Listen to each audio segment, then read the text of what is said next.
AATBirds Weekly Report is the Eagle news, notes, and analysis you need.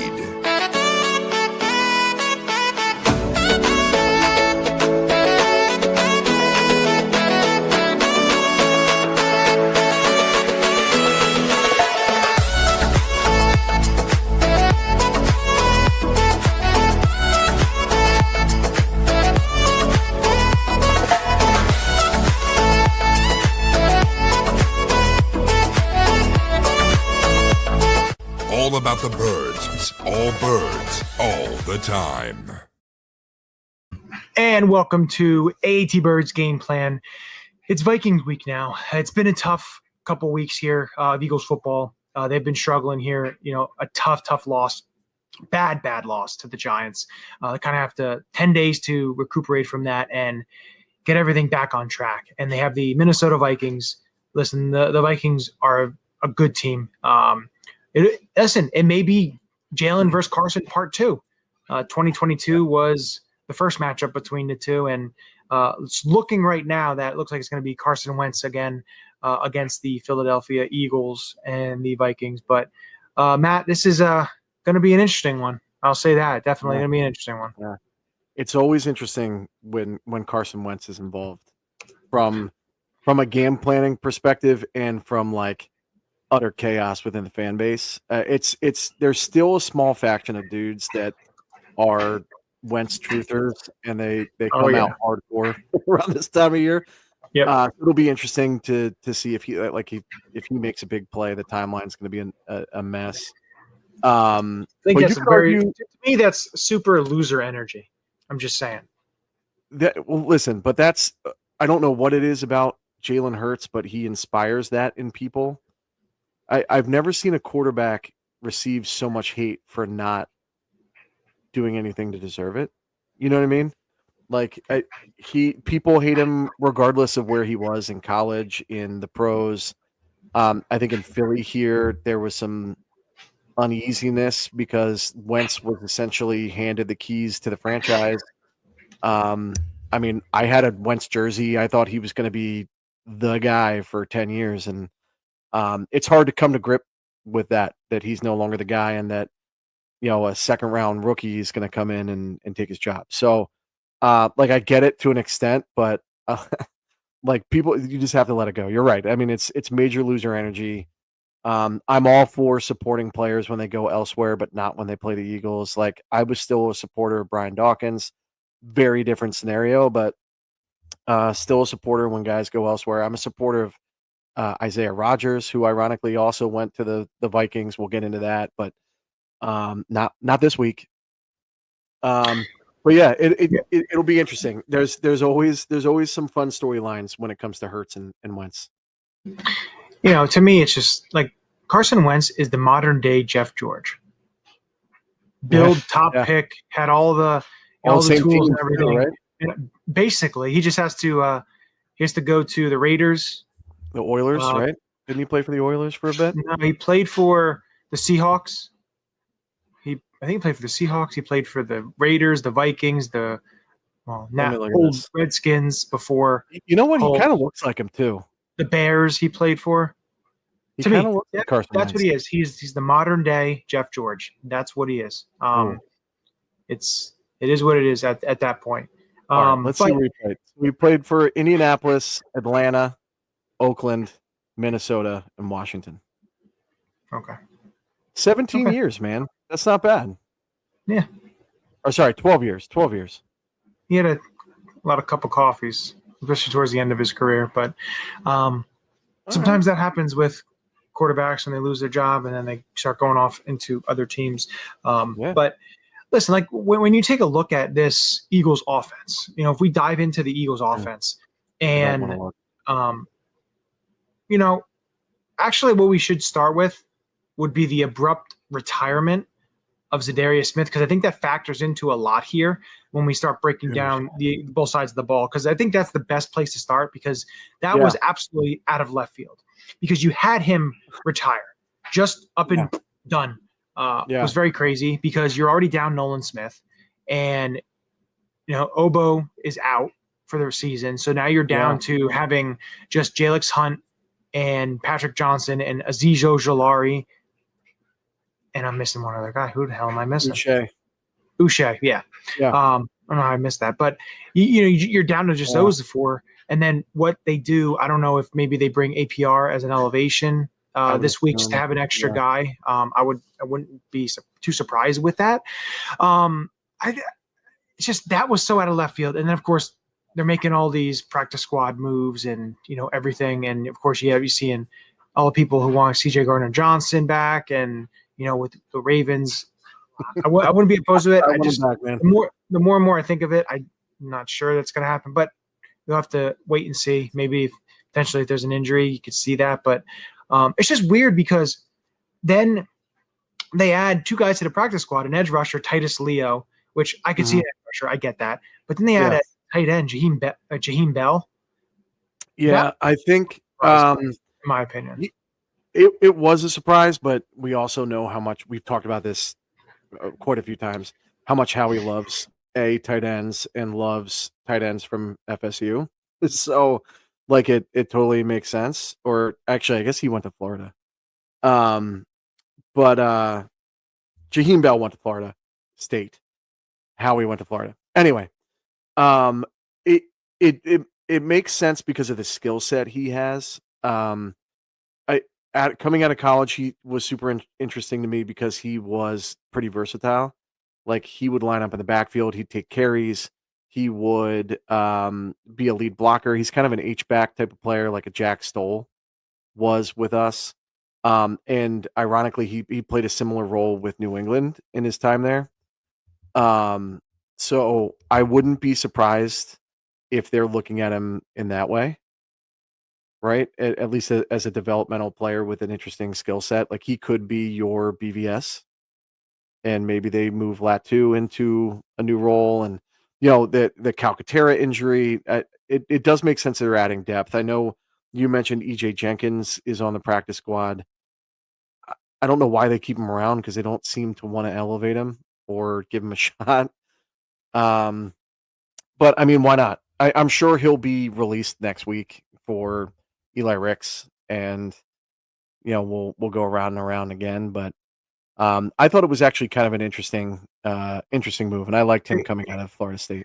They released him and Castro Fields, and Javon. They've been doing the shuffle, but what's interesting is the 53-man roster is at 52. So that now again next week. The three guys, Darius Cooper and Nolan Smith and Jacorian Bennett, are eligible to come off IR.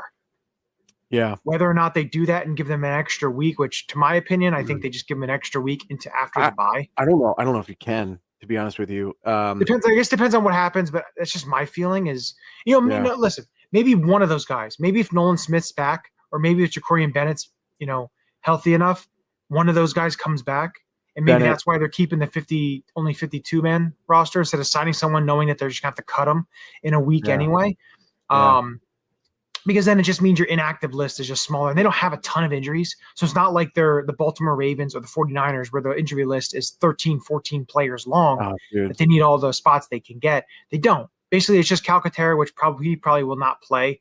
And then you just have – if you have two roster elevations, then you have five guys you have to get that – not play. So that's just one thing that's interesting. I'm looking at the Eagles website at their injured reserve, and one of the things I noticed is that they have Miles Hinton on there as a designated to return. He's the only one that's listed under designated to return.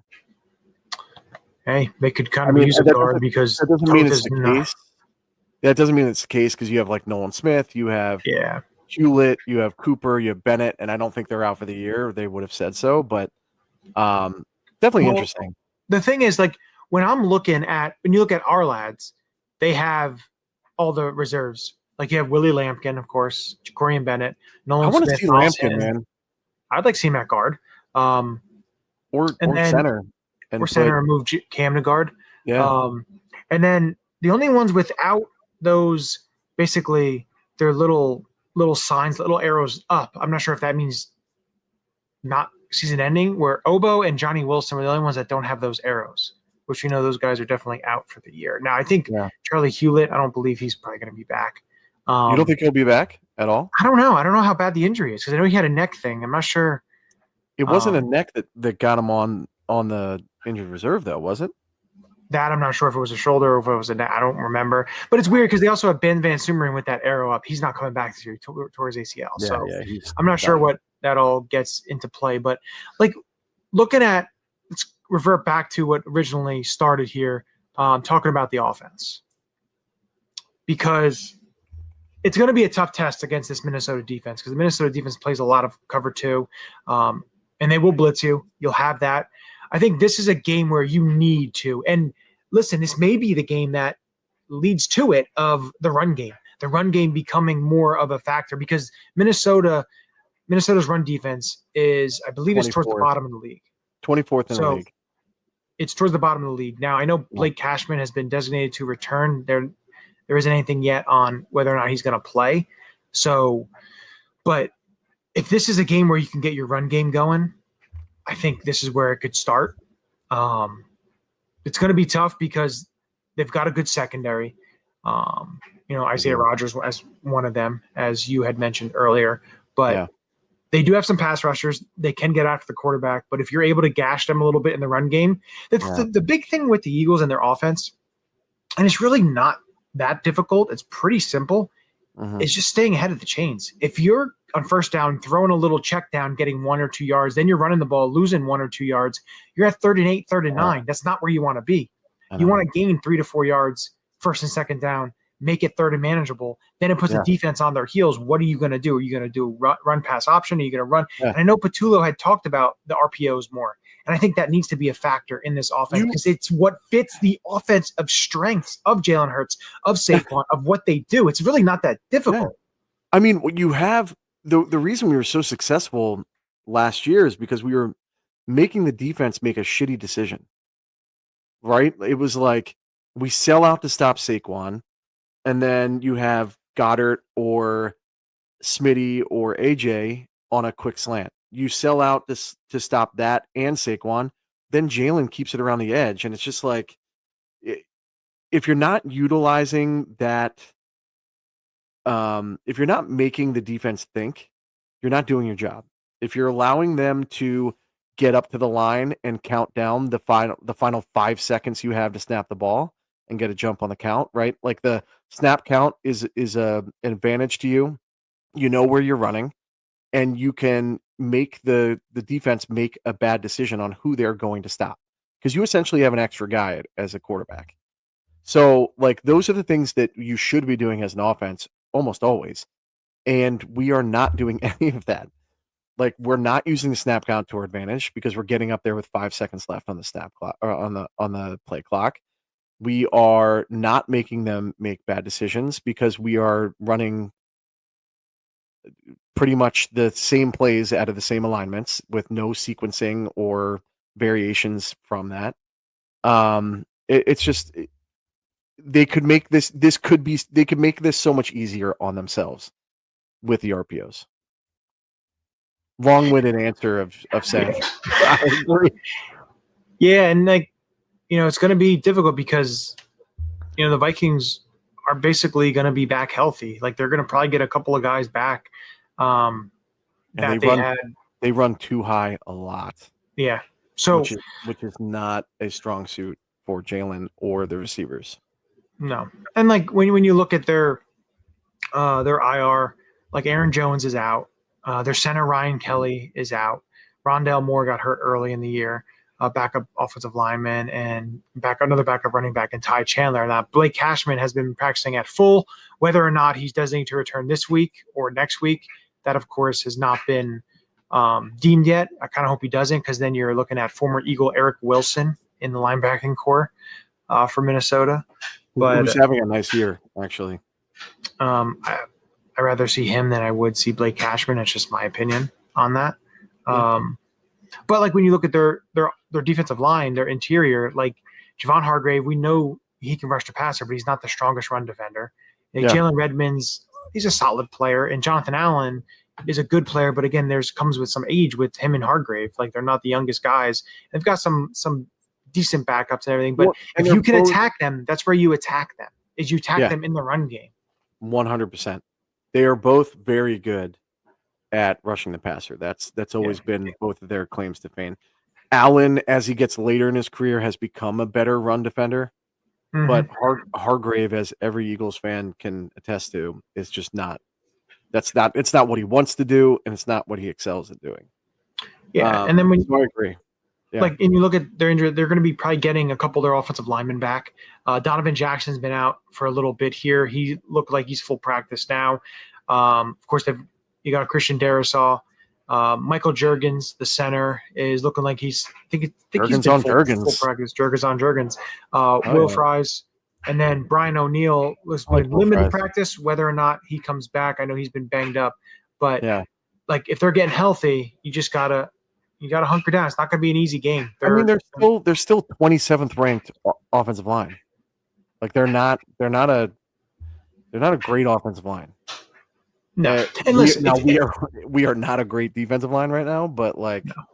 Especially losing your leading edge rusher that's had 1.5 sacks. Yeah, I mean theoretically, the interior defensive line should be able to force these guys into making mistakes, especially Wentz.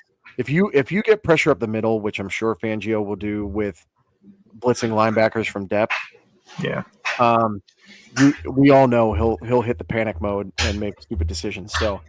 I think from a defensive perspective, it's pressure up the middle. I mean, that's probably the answer for any quarterback is pressure up the middle, but especially a guy like Wentz that tends to hit the panic button early. Yeah, exactly. That's the big thing is get pressure. They need to start getting some pressure.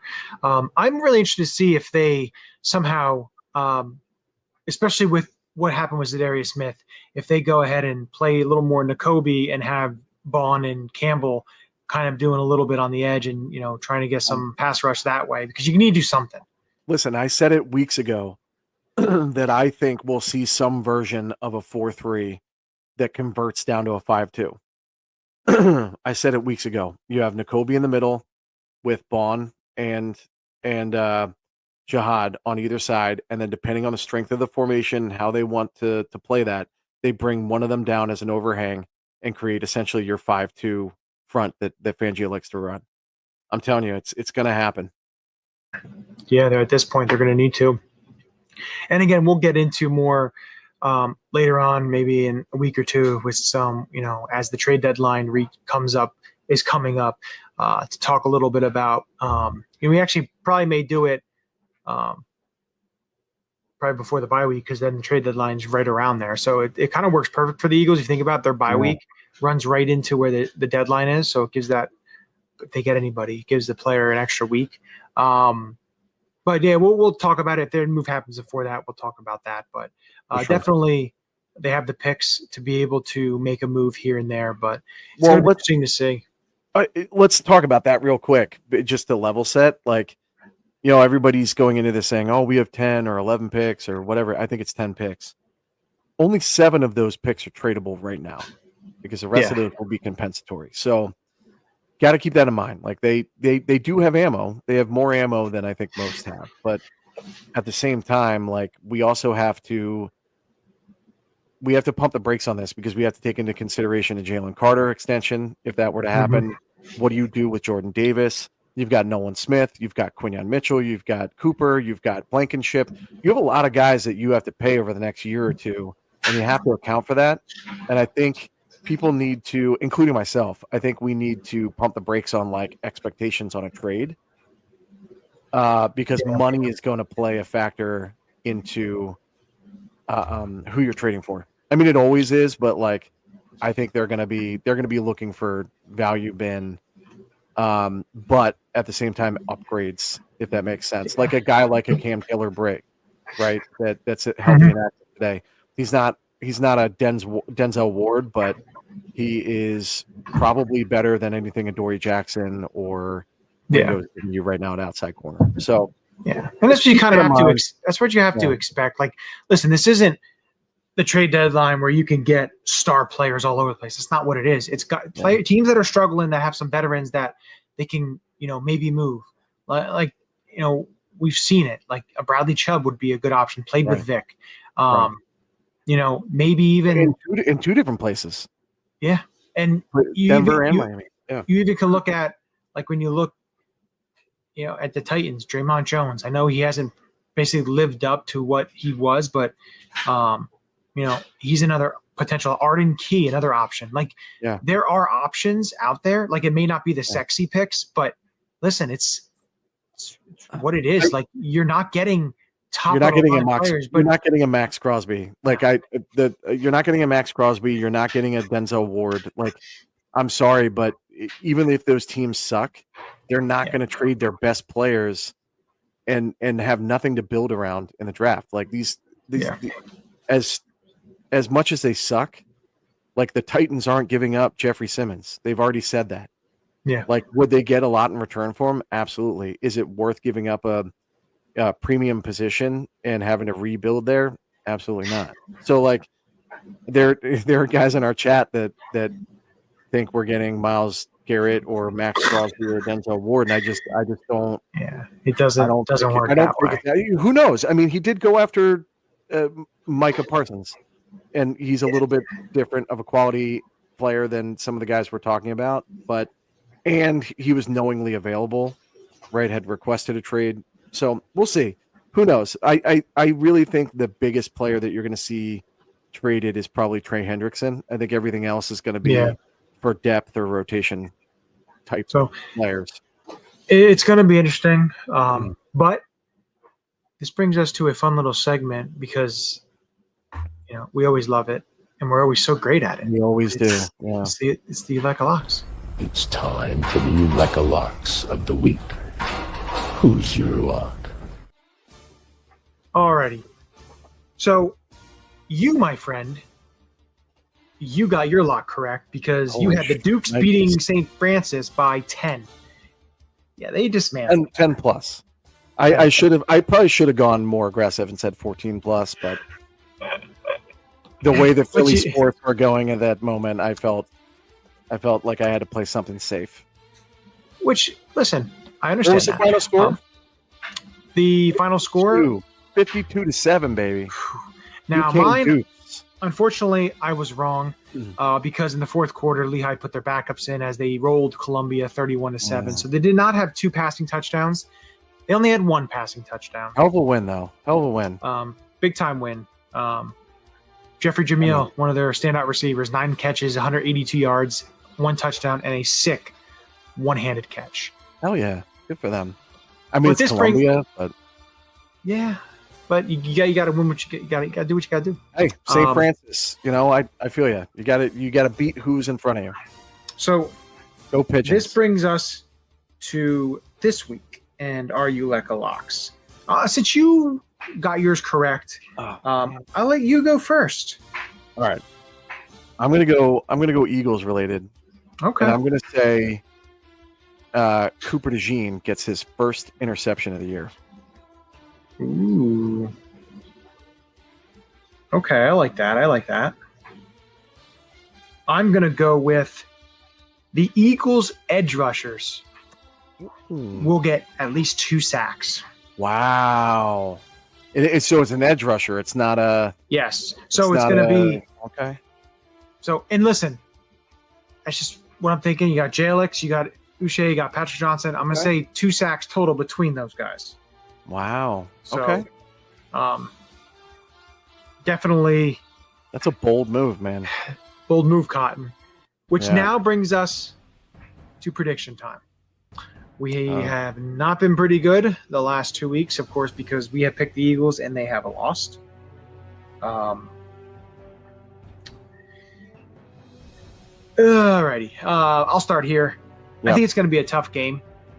I don't think it's going to be a super high-scoring game. It's going to be one of those grinded-out type of games, unfortunately. It's just the way it is. Yeah. I'm going to still stick with the Philadelphia Eagles here. But I'm going to go at Eagles get the win 21-17. over the Minnesota Vikings. So it's going to be one of those tough games, but they get it. I am going.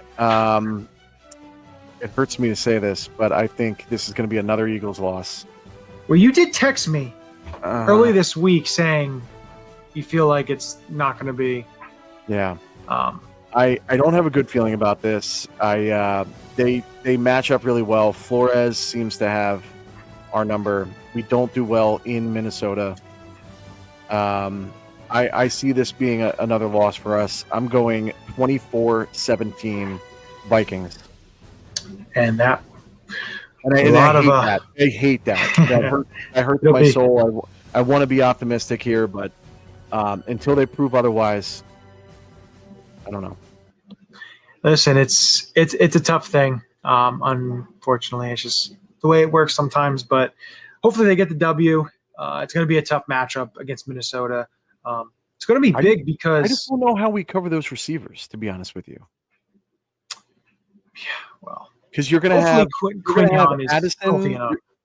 Yeah, but you're still going to have Addison or Jefferson and Jalen Naylor, and then they have Adam Thielen. And Adam Thielen torched the shit out of Cooper last year. I mean, granted, he was a rookie, but like, I don't love the offensive matchup for us this week. Yeah, regardless of who the quarterback is, because both these quarterbacks can run.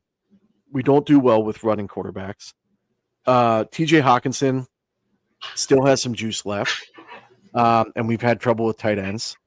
They have three receivers that will give us a problem, and their run game's no slouch with Jordan Mason. So like, it's going to be a tough game. Yeah, no doubt. I don't love the matchup on paper for our defense, especially the way they're playing now with no edge rush, with very little interior pass rush. They looked wounded on Thursday. They looked like they had no interest in being there. They had no interest in tackling. I hope that changes. The big thing that they need is we need some turnovers, because those will be, and especially if they're able to start running the ball and they're able to get the run game going, it's going to be able to chew the clock up a lot. And if they can get some negative plays, man, well, like the big things for me this week are the defense getting negative plays. So like sacks, 3-and-outs, fumbles, interceptions, right? Turnover worthy plays, like just something to rattle the quarterback. And then we need to do better at our starting field position, because I think we have the 31st worst starting field position in the NFL. Who can catch a damn kickoff? It's not even that. It's just like there was one where Tank had it in the end zone and then just like that didn't come out and then did come out, and like there was one a couple weeks ago where they didn't know who was going to get the ball and then they fought over it and like there was no lead blocker. It's a complete shit show back there, and I think it's time for them to make a change from Tank and try out Gibson or I think that's what you're going to see this week. I don't believe Bigsby will be active. He's going to be probably inactive. I wouldn't be surprised. I mean, you can't do worse than what he was doing back on kick return. So I know Gibson has fumble problems, but I put him back there. I don't want to see any more Tank. Yeah, it's going to be interesting. But with that, as we always end it, we want to thank everyone for tuning in. Everybody make sure you subscribe, like all the socials. Everything is at the bottom there. And we always end it with a very happy and joyful Go Birds. Go Birds. This is Matt Ware. Hey, for all the Eagle content you need, go follow All About the Birds. They do a damn thing. Check them out. Hey, Eagles fans, I may be in Tampa, but I know where to find the best Eagles content out there. Check out my friends at All About the Birds. Philadelphia, what's up? This your boy Freddie Mitchell, a.k.a. Fred X. It's all about the bird. All birds all the time. All birds all the time. All About the Birds provides you with weekly analysis, game recaps, informative interviews, and it's all birds all the time.